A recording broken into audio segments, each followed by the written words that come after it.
Assalamualaikum warahmatullahi wabarakatuh. Nama saya Anissa Fitriani Rahayu. Saya dari Biro Organisasi dan Tata Laksana. Selanjutnya saya akan memaparkan materi tentang uraian jabatan. Uraian jabatan termasuk dalam proses analisis jabatan. Proses analisis jabatan seperti yang Bapak Ibu lihat dalam bagian berikut dimulai dari Renstra. Renstra berisi visi misi kementerian. Nah, dari visi misi kementerian tersebut akan diturunkan menjadi proses bisnis, di mana proses bisnis berisi proses-proses yang dilakukan serta unit-unit yang terlibat di dalamnya untuk mencapai visi misi dari kementerian tersebut. Nah, setelah disusun proses bisnis akan diturunkan kembali menjadi organisasi dan tata kerja. Organisasi dan tata kerja adalah penjabaran dari tugas-tugas unit kerja atau unit-unit yang terkait atau terlibat dalam pelaksanaan perwujudan dari visi misi kementerian. Kemudian dari OTK berdasarkan tusi yang sudah ada akan dibentuk jabatan-jabatan yang diperlukan. Nah, kita sudah masuk ke dalam proses analisis jabatan. Dari sini, di dalam proses analisis jabatan ini salah satunya adalah terdapat proses penyusunan uraian jabatan. Nah, materi uraian jabatan ini yang akan kita bahas dalam kesempatan kali ini.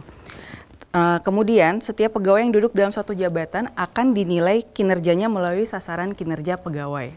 Secara sederhana, uraian jabatan adalah uraian yang berisi keterangan dan informasi yang memberikan gambaran tentang karakteristik dan aspek-aspek pekerjaan yang menjadi isi dari suatu jabatan. Uraian jabatan sendiri terdiri dari 17 komponen, yaitu dimulai dari nomor kode jabatan, nama jabatan, unit kerja, nama jabatan bawahan langsung. Untuk nama jabatan bawahan langsung ini adalah komponen dari uraian jabatan struktural. Rumusan tugas, rincian tugas, hasil kerja, bahan kerja, peralatan kerja, pedoman kerja, tanggung jawab, wewenang, hubungan kerja, keadaan tempat kerja, upaya fisik, risiko bahaya, dan yang terakhir adalah syarat jabatan.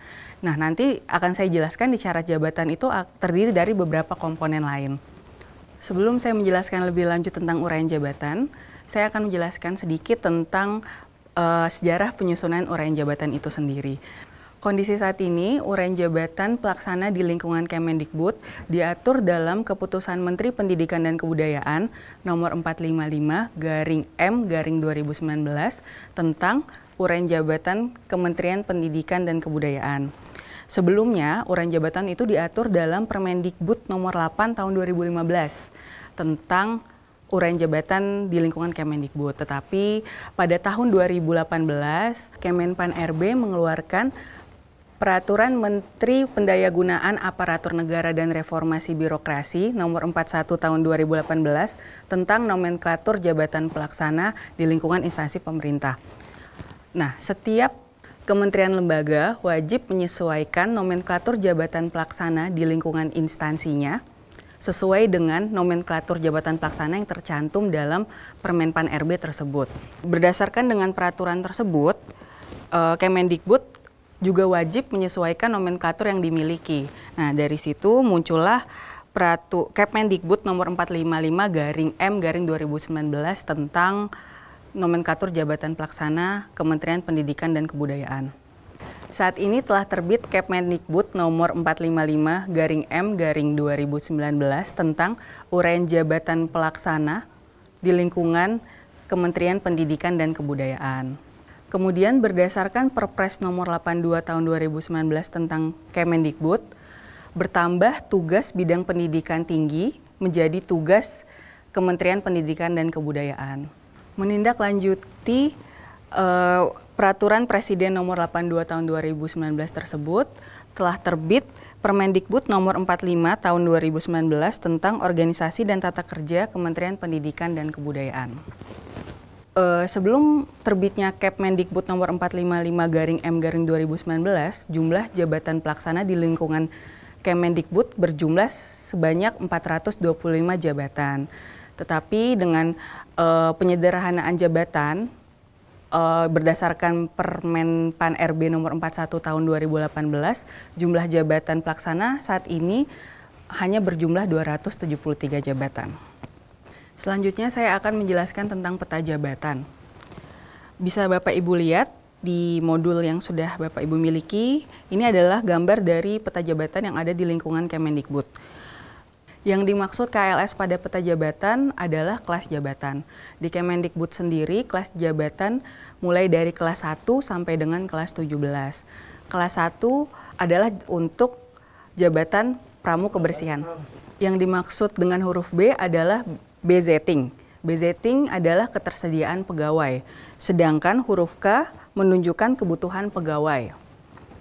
Kemudian bisa Bapak Ibu lihat di tiap jabatan itu terdiri dari 2 jabatan. Contohnya untuk jabatan bendahara, di bawahnya adalah jabatan bendahara pengeluaran. Ini menunjukkan untuk jabatan yang memiliki tanda bintang adalah jabatan dengan nomenklatur yang lama, sedangkan jabatan yang tidak memiliki tanda bintang merupakan nomenklatur yang telah menyesuaikan dengan nomenklatur di Permenpan RB nomor 41 tahun 2018. Kemudian saya akan menjelaskan tentang kelompok jabatan ASN. Jabatan ASN terdiri dari 3 kelompok. Kelompok yang pertama adalah jabatan pimpinan tinggi. Di dalam jabatan pimpinan tinggi dibagi lagi menjadi 3 jabatan. Yang pertama adalah jabatan pimpinan tinggi utama, kemudian jabatan pimpinan tinggi madya atau dulu kita kenal dengan sebutan eselon 1 seperti Direktur Jenderal, Sekretaris Jenderal, kemudian jabatan tinggi pratama, dulu kita kenal dengan istilah eselon 2 seperti Kepala Biro, Direktur, Kepala Pusat, dan lain sebagainya. Kemudian kelompok kedua adalah kelompok jabatan administrasi. Di dalam kelompok jabatan administrasi ini terbagi menjadi 3 jabatan. Yang pertama adalah jabatan administrator. Jabatan administrator itu dulu dikenal dengan sebutan jabatan eselon 3 seperti kepala bagian, kepala subdirektorat, kepala bidang, dan lain sebagainya.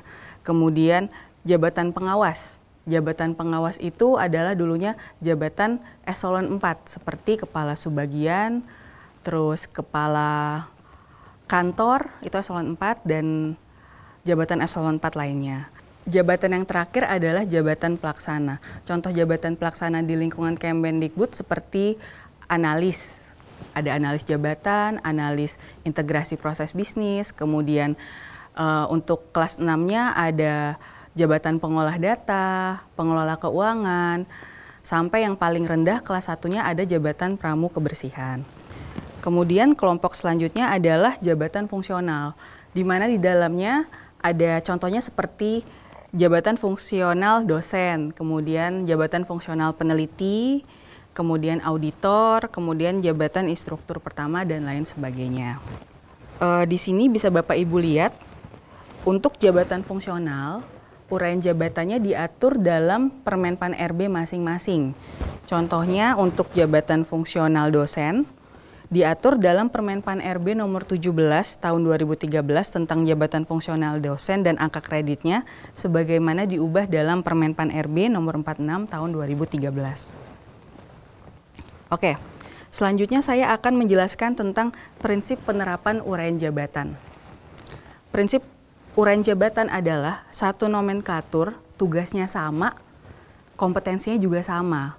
Nah, tapi hal ini tidak berlaku untuk pengisian SKP. Kenapa? Karena dengan terbitnya Permenpan RB nomor 41 tahun 2018 yang menggunakan prinsip penyederhanaan jabatan, maka ada pengecualian dalam pengisian SKP. Contohnya, 1. Jabatan yang bisa menyesuaikan dengan tugas. Contohnya untuk jabatan bendahara. Jadi Bapak Ibu, sebelumnya bendahara itu ada 2. Bendahara penerimaan sama bendahara pengeluaran. Tetapi di Permenpan RB 41 tahun 2018 hanya ada 1 jabatan, yaitu bendahara. Sehingga untuk uraian jabatannya, jabatan bendahara ini digabung jabatannya untuk tugas penerimaan dan pengeluaran.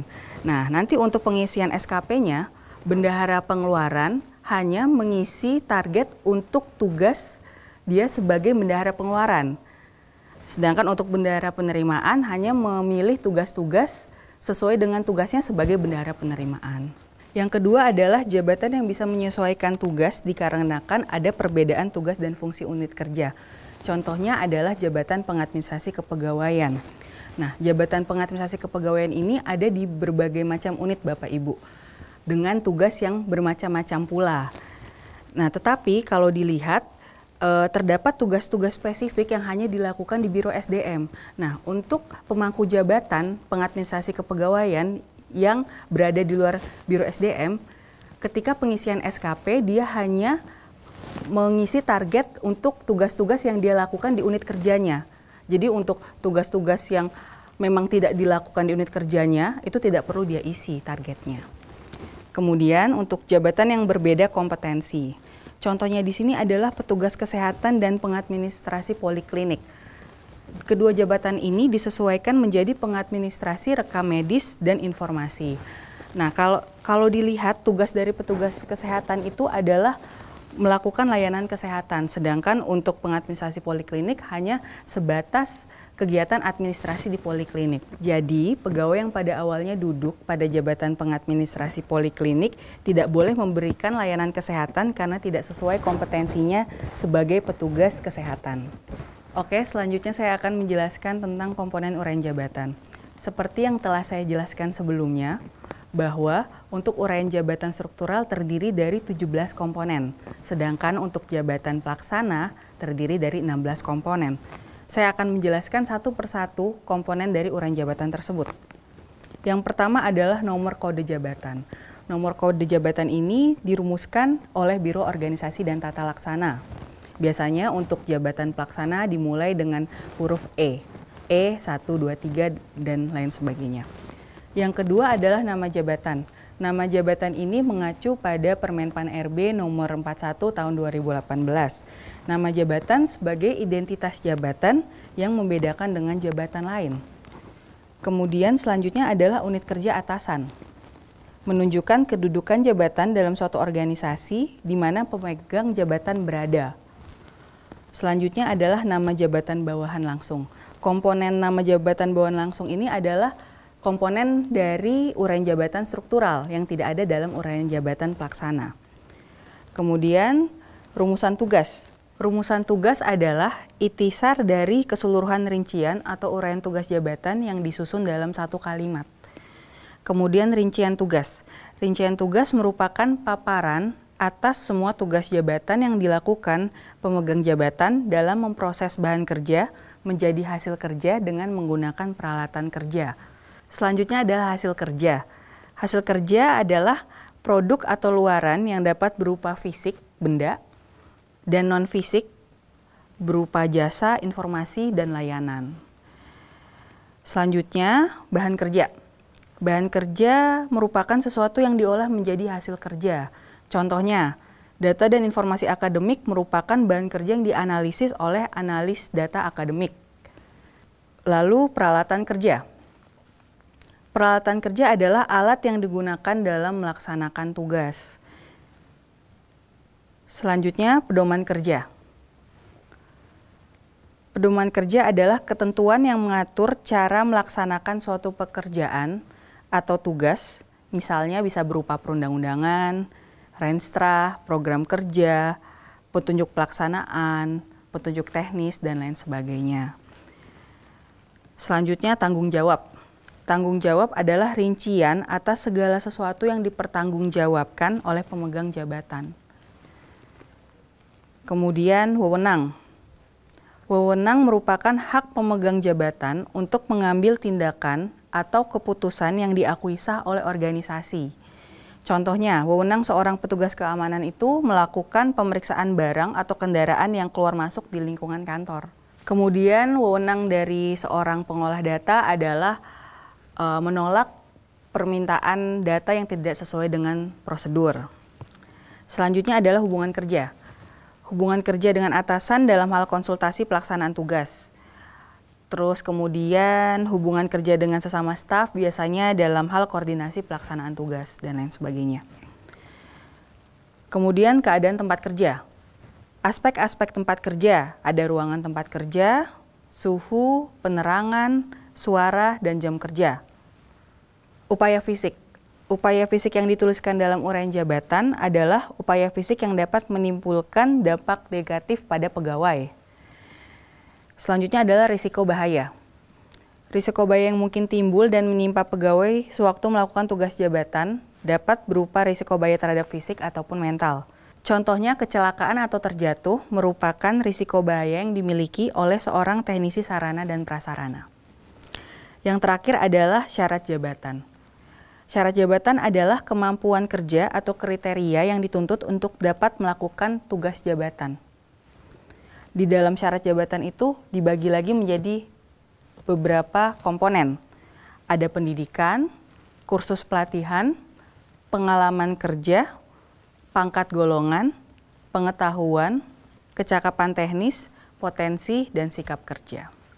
Selanjutnya saya akan menjelaskan tentang kegunaan uraian jabatan. Yang pertama, uraian jabatan sebagai dasar untuk menentukan standar hasil kerja. Uraian jabatan sebagai alat untuk menilai hasil kerja pegawai perseorangan. Seperti yang telah saya sampaikan di awal, bahwa setiap pegawai yang duduk dalam suatu jabatan akan dinilai kinerjanya melalui sasaran kerja pegawai. Kemudian, uraian jabatan sebagai alat untuk menganalisis pencarian calon pegawai dan penyaringan. Uraian jabatan juga digunakan sebagai dasar untuk program-program pelatihan. Tadi saya sebutkan bahwa dalam syarat jabatan itu ada komponen pelatihan.